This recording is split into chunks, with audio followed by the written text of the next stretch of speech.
जय श्री कृष्णा। स्वागत है आपका भास्कर एस्ट्रो यूट्यूब चैनल में। मैं हूं सर्वेश कुमरावत, ज्योतिषी और टैरो कार्ड रीडर, और एक बार फिर से हाजिर हूं एक नए वीडियो के साथ में। इस वीडियो में हम बात करेंगे गणेश जी के 5वें अवतार के बारे में। हमारी जो श्री गणेश सीरीज चल रही है, इसमें हम गणेश जी के जो 8 अवतार हैं उनके बारे में बात कर रहे हैं। तो पहले 4 अवतारों के बारे में हम ऑलरेडी पिछले वीडियोस में बात कर चुके हैं। हर अवतार के बारे में एक वीडियो हम अपलोड कर चुके हैं। पहला अवतार था वक्रतुंड अवतार, दूसरा अवतार था एकदंत, तीसरा था महोदर अवतार और चौथा गजानन अवतार। 5वां अवतार गणेश जी का है लंबोदर अवतार। गणेश जी के लंबोदर अवतार की क्या कथा है, क्यों उन्होंने लंबोदर अवतार लिया, किस प्रकार लिया, उस बारे में हम इस वीडियो में बात करेंगे। तो चलिए शुरू करते हैं लंबोदर अवतार की कथा। देखिए, श्री गणेश पुराण के अष्टम खंड में पंचम अध्याय, उसमें पंचम अध्याय में लंबोदर अवतार की कथा पूरी वर्णित है, पूरी डिटेल में वर्णित है। तो यहाँ पर मैं आपको समराइज करके बताऊंगा कि क्या कथा है उनकी। एक बार क्या होता है कि भगवान विष्णु मोहिनी रूप धारण करते हैं और मोहिनी रूप धारण करके वो विचरण करने लगते हैं। अब शिवजी की जब उस भगवान विष्णु के मोहिनी रूप पर नजर पड़ती है तो शिवजी मोहित हो जाते हैं उनके रूप को देखकर। अब क्या होता है कि जब शिवजी मोहित हो जाते हैं और शिवजी को इस अवस्था में भगवान विष्णु जो कि मोहिनी रूप में वो देखते हैं, तो वो एक मजाक करते हैं और फिर से वो अपने असली रूप में आ जाते हैं। जब विष्णु जी अपने मोहिनी रूप से असली रूप में आते हैं, तब शिवजी को पता चलता है कि अरे ये कोई सुंदर स्त्री नहीं है, ये तो भगवान विष्णु है और इन्होंने मोहिनी रूप धारण किया था। यह देखकर भगवान शिव को थोड़ा सा क्रोध भी होता है, खिन्नता भी होती है और उनका शुक्र स्खलित हो जाता है। अब जब ये हो जाता है तो उस शुक्र के स्खलन से एक भयंकर और काले दैत्य की उत्पत्ति होती है। अब जैसे ही उत्पत्ति होती है तो वो सीधे दैत्य गुरु शुक्राचार्य के पास जाता है। शुक्राचार्य के पास जाता है, उनसे कहता है कि मैं कौन हूं और मेरा क्या प्रयोजन है। तो शुक्राचार्य अपनी दिव्य दृष्टि से देखते हैं, सब पता करते हैं कि इसकी उत्पत्ति कैसे हुई, क्यों हुई। जब उन्हें पता चलता है कि इसकी उत्पत्ति शिवजी के क्रोध में आने से, उनके शुक्र के स्खलन से हुई, तो फिर वो उस असुर का नाम रखते हैं क्रोधासुर। क्रोधासुर उसको वो नाम देते हैं। चूंकि शिवजी के क्रोध में आने के कारण उसकी उत्पत्ति हुई थी, तो क्रोधासुर उस असुर का नाम पड़ा। अब क्रोधासुर को जो शुक्राचार्य जी हैं वो पूरी शिक्षा देते हैं, उसका पालन करते हैं, उसे हर प्रकार की शिक्षा देते हैं। और शंबरासुर एक असुर है, उसकी बेटी, उसकी पुत्री के साथ, यानी कि उसकी पुत्री का नाम प्रीति था, तो प्रीति के साथ उसका विवाह करते हैं। अब अचानक क्या होता है, विवाह के बाद वो अपना राज्य चलाता है, लेकिन एक दिन क्रोधासुर के मन में त्रैलोक्य विजय की कामना होती है कि मुझे त्रैलोक्य पर विजय पाना है, मुझे तीनों लोकों पर अधिकार करना है। तो शुक्राचार्य उसे भगवान भास्कर की, यानी कि सूर्य भगवान की आराधना करने का बोलते हैं। अब देखिए, आगे बढ़ने से पहले मैं आप सभी से रिक्वेस्ट कर दूं कि ये वीडियो बनाने का प्रयोजन क्या है। वीडियो बनाने का प्रयोजन ये है कि आप सभी को, देखिए, विष्णु जी के 10 अवतार के बारे में सबको पता है, माँ दुर्गा के 9 रूप के बारे में काफी लोग जानते हैं, गणेश जी के अवतार के बारे में काफी कम लोग जानते हैं, और इसके अलावा गणेश जी के 8 अवतारों के अलावा गणेश जी के 32 स्वरूप भी हैं, तो उसके बारे में भी हम आने वाले वीडियो में बात करेंगे। लेकिन गणेश जी के 8 अवतार कौन कौन से हैं और उनका अवतार लेने का क्या प्रयोजन था, हम इस बारे में बात कर रहे हैं। और इसमें 5वें अवतार यानी कि लंबोदर अवतार की बात कर रहे हैं। तो आप सभी ये वीडियो ज्यादा से ज्यादा अपने व्हाट्सएप ग्रुप पर इस वीडियो की लिंक को शेयर करें, ज्यादा से ज्यादा ये वीडियो शेयर करें, अपने सोशल मीडिया प्लेटफॉर्म पर शेयर करें और अपने बच्चों को जरूर दिखाएं, क्योंकि उन्हें सबसे ज्यादा जरूरत है हमारे धर्म के बारे में जानकारी प्राप्त करने की। तो वीडियो को लाइक भी जरूर कीजिएगा आप, और आपके क्या थॉट्स हैं इस वीडियो के बारे में और ये पूरी सीरीज के बारे में, श्री गणेश सीरीज जो चल रही है उसके बारे में आपने अगर पिछले वीडियो देखे हैं, नहीं देखे तो अभी देखिए, और पूरे पहले अवतार से अभी तक का और आगे आने वाले सभी वीडियो को आप देखिएगा। वीडियो चैनल को सब्सक्राइब जरूर कीजिएगा। सब्सक्राइब करेंगे और उसके पास में आपको बेल आइकॉन भी नजर आएगा।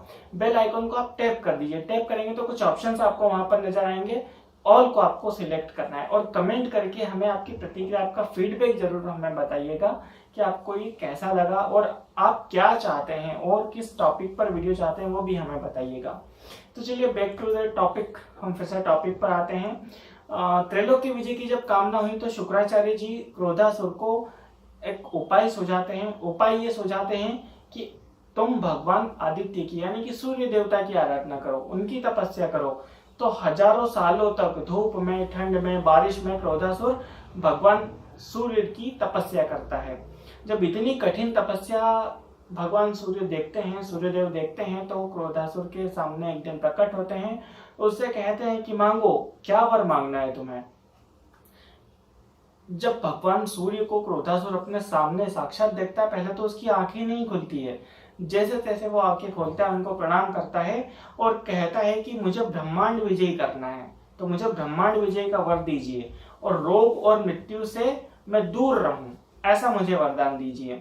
तो भगवान भास्कर समझ जाते हैं कि इसके मन में क्या चल रहा है, ये क्या चाहता है। हालांकि थोड़ा सा वो भयभीत भी होते हैं कि इस तरह का वर देना संभव नहीं है, लेकिन फिर भी वो उसको वरदान देकर, उसको सफलता का वरदान देकर वो अंतर्ध्यान हो जाते हैं। अब जब सफलता का वरदान उसको मिल जाता है तो वो तो और शक्तिशाली हो जाता है और मतलब पूरा जो डर था उसका खत्म हो जाता है। जैसे तैसे वो बाद में अपनी सेना एकत्रित करता है, बलशाली होता है और पृथ्वी पर जितने भी राजा हैं सबको या तो मार देता है या अपने अधीन कर लेता है और सारी पृथ्वी पर अपना राज्य, अपना अधिकार प्राप्त कर लेता है। अब पृथ्वी पर जब उसका पूरी पृथ्वी पर अधिकार हो जाता है तो फिर वो कामना करता है कि अब मुझे स्वर्ग लोक पर भी अधिकार करना चाहिए।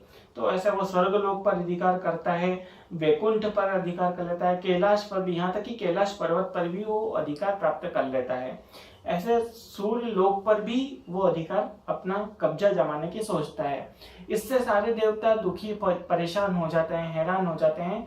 तो सभी भगवान लंबोदर का आह्वान करते हैं। सारे देवता परेशान होकर भगवान लंबोदर का आह्वान करते हैं, गणेश जी का आह्वान करते हैं। जब देवताओं की आराधना से, आह्वान से भगवान गणेश प्रसन्न होते हैं तो लंबोदर अवतार में वो प्रकट होते हैं और सारे जो देवता हैं, सारे देवताओं को वो वरदान देते हैं कि आप निर्भय हो जाए, निश्चिंत हो जाइए, क्रोधासुर का वध जो है वो मैं करूंगा। अब जब ऐसा होता है तो तभी एक आकाशवाणी होती है। आकाशवाणी होती है कि देवताओं को भगवान लंबोदर ने अभय होने का वरदान दिया है और समस्त असुरों का वो नाश करेंगे। ऐसा जब आकाशवाणी होती है तो ये क्रोधासुर को भी पता चलता है, वो भी सुनता है कि इस तरह की आकाशवाणी हुई है। ऐसा सुनकर वो और क्रोधित हो जाता है और भड़क जाता है, भयभीत होकर वो अपने जो उसके साथी हैं, उन साथी असुर, उनसे विचार विमर्श करता है। तो वो उसे और कॉन्फिडेंस, मतलब और कॉन्फिडेंट देते हैं कि भाई वो लंबोदर क्या बिगाड़ लेगा आपका, आप तो त्रैलोक्य के स्वामी हैं, आपको, आपके पास तो तीनों लोक पर आपका अधिकार है, आप सबसे ज्यादा शक्तिशाली हैं, आप युद्ध में उसे ऐसे चुटकियों में हरा सकते हैं। तो जब ऐसे वो वचन सुनता है अपने साथियों के तो वो लंबोदर से युद्ध करने के लिए निकल पड़ता है और भयंकर युद्ध होता है। क्रोधासुर देखता है कि भगवान जो लंबोदर हैं, विचित्र वेश है उनका, मूषक पर सवार यानी कि चूहे पर उनके सवारी है, हाथी के समान उनका मुख है, 3 उनके नेत्र हैं और लंबा उदर, लंबोदर का जब हम संधि विच्छेद करते हैं तो लंबो उदर मतलब पेट, बड़ा सा पेट, लंबा सा पेट उनका, तो और नाभि में शेषनाग लपेटे हुए। तो जब इस प्रकार से उनका वो वेश देखता है तो पहले तो उनका उपहास करता है और उन्हें धमकी देता है कि युद्ध छोड़कर चला जाए, अन्यथा वो उनका वध कर देगा। लेकिन भयंकर युद्ध होता है दोनों के बीच में, भगवान लंबोदर के बीच में और उस असुर क्रोधासुर के बीच में।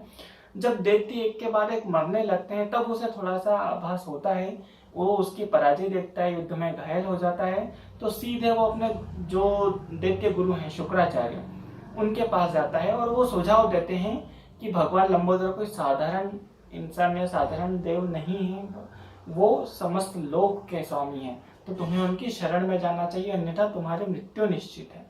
जब दैत्य गुरु उसके जो गुरु हैं उनसे वो इस प्रकार के वचन सुनता है तो सीधे जाकर वो भगवान लंबोदर की शरण को प्राप्त होता है, उनसे क्षमा याचना करता है।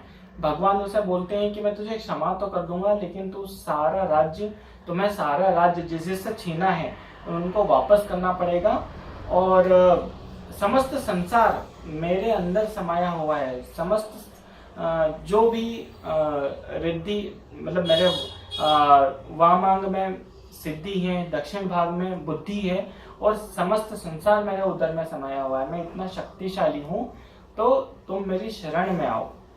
शरण में जाता है, भगवान उसे माफ करते हैं।